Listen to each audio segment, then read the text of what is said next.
Here's what's so interesting about making collagen. Collagen has to be locked together. I like to think of collagen as the rebar in our blood vessels, in our skin. We actually knit molecules of collagen together with a very essential vitamin that most of us are absolutely not getting enough of, and that's good old vitamin C. Now let me give you the perfect example of that. Almost everybody notices smokers have far more wrinkles than non-smokers. And that's because smoking actually produces huge amounts of what's called oxidative stress. And the way we handle oxidative stress is the antioxidant vitamin C. In smokers, what little vitamin C there is in us is completely used up. So what does that have to do with wrinkles? Well, vitamin C actually re-knits the collagen rebar back together after it's been damaged by sunlight. If you don't have any vitamin C, that collagen doesn't get remixed together and you get those wrinkles and crevices.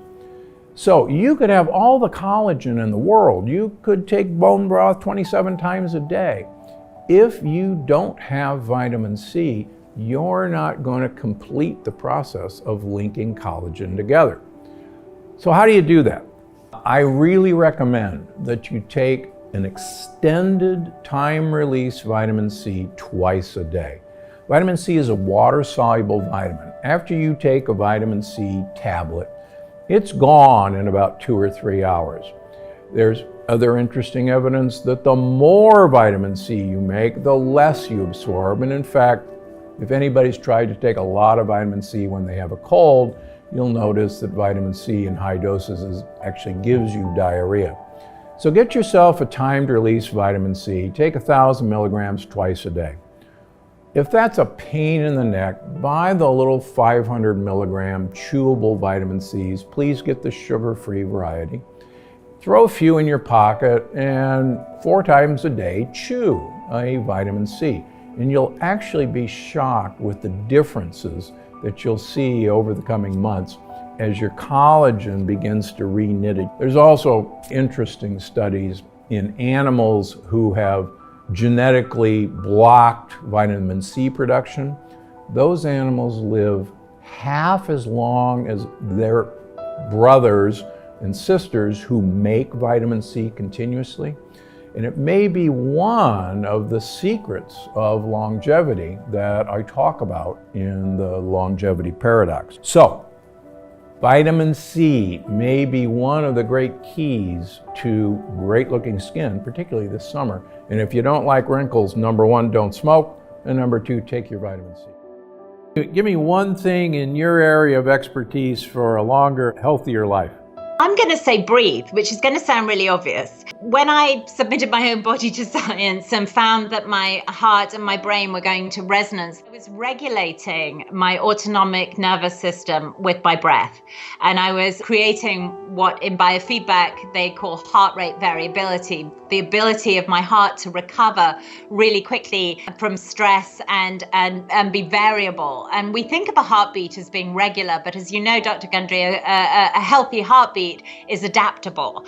And so I realized I'd done that accidentally with my breath. But with my patients, what I teach them is to breathe regularly and deeply, particularly at moments of stress, so that they aren't taking their fight or flight response with them throughout the rest of the day. Yeah, I think that's very good advice. I wear a heart rate variability tracker, an Oura ring. Years ago, I was one of the principal investigators in a study of who needed to get an automatic defibrillator implanted to prevent a sudden cardiac arrest. And we actually looked at heart rate variability as a determinant of predicting dying from basically your heart stopping. Because the less heart rate variability, the less beat-to-beat variation, the closer you are to dying.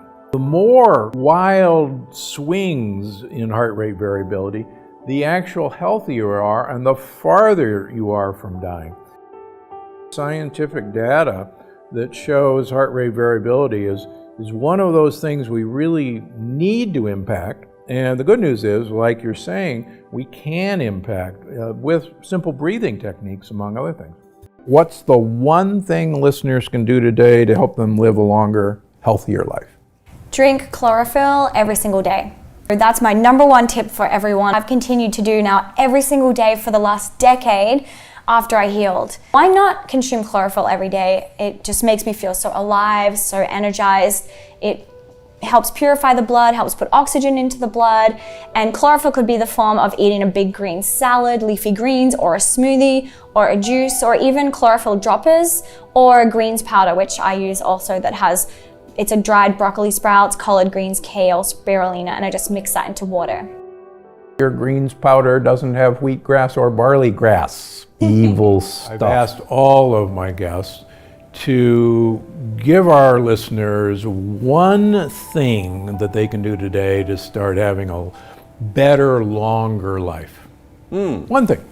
I think structurally that's going to affect you. Just hang each day. There's a whole book called Shoulder Pain by a guy called Dr. John Kirsch, who's an orthopedic surgeon, and showed that just through a simple hanging protocol, just simply reaching up, get like a pull-up bar in your doorway, and as you're walking through that doorway, give yourself a little 5 to hang, and you're going to decompress your shoulder girdle. It literally changes the shape of your shoulder girdle. We typically have more of this medial rotation, which is impingement.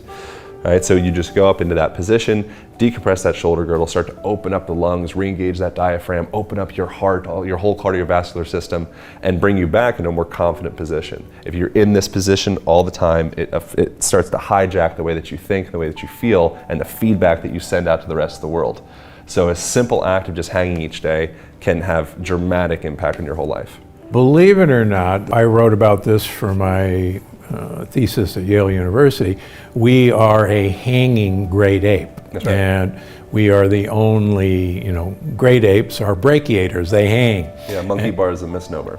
Bars. Yeah, they're ape bars. Yeah. And that's actually what differentiates us from all other monkeys, Yep. Our ability to hang. We should be hanging. It's an important point. Are we to believe that really good choices for our health are having our foods sprayed with glyphosate, Roundup, eating a lot of sugar, using artificial sweeteners, avoiding dietary fat? Are we to believe that? Major forces are at work to try to convince us are the right choices to make, and it's not true. Unfortunately, most of our information we get from big pharma, big food, big agriculture, and big chemical. It pervades our media, most of our medical schools, as you and I both know. A lot of it isn't the fault of the individual. It's the messaging that they are getting that is working its way into their decision-making process. Diet drinks are better than sugar-sweetened drinks. You shouldn't drink any of them if you want to remain thin and resist having diabetes. Artificial sweeteners increase your risk of obesity and diabetes. Promoter saying it on your show today, that's what the best scientific literature is telling us. A study of over 70,000 women in France demonstrates that sugar is okay in moderation. That's not in your interest. It's in the interest of people who are trying to sell sugar and genetically modified food. No, it's not good for you. So I love your comment about moderation.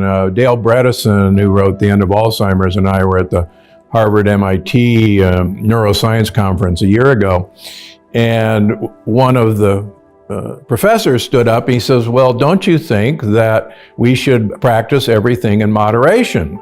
And I said, well, that's fine. If you want moderate dementia and moderate heart disease and moderate arthritis, please go right ahead, because that's what you're going to get. it's true. It's a convenient soundbite that people latch onto that has absolutely no meaning. Everything in moderation is okay if you want to still have, dramatic risk for these diseases. I mean, face it, your risk of Alzheimer's is 50-50 if you live to be age 85. That's the flip of a coin. And we can do better. We can absolutely do better. Bredesen is fond of saying we all know a cancer survivor, but we don't know an Alzheimer's survivor.